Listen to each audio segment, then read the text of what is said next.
శక్తివంతుడు, శకపురుషుడు, యుగ పురుషుడు, జీవాధిపతి, రాజులకు రాజైన దేవుడు, ప్రభులకు ప్రభు అయిన దేవుడు యేసు క్రీస్తు ప్రభువు. అందరికీ ప్రభు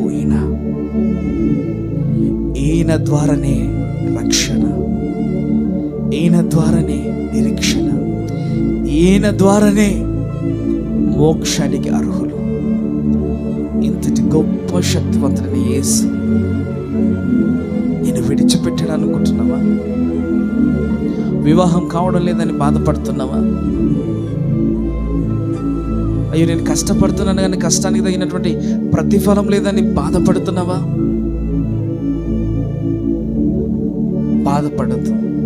దేవుడు గొప్ప కార్యం చేయడానికి సిద్ధముగా ఉన్నాడు.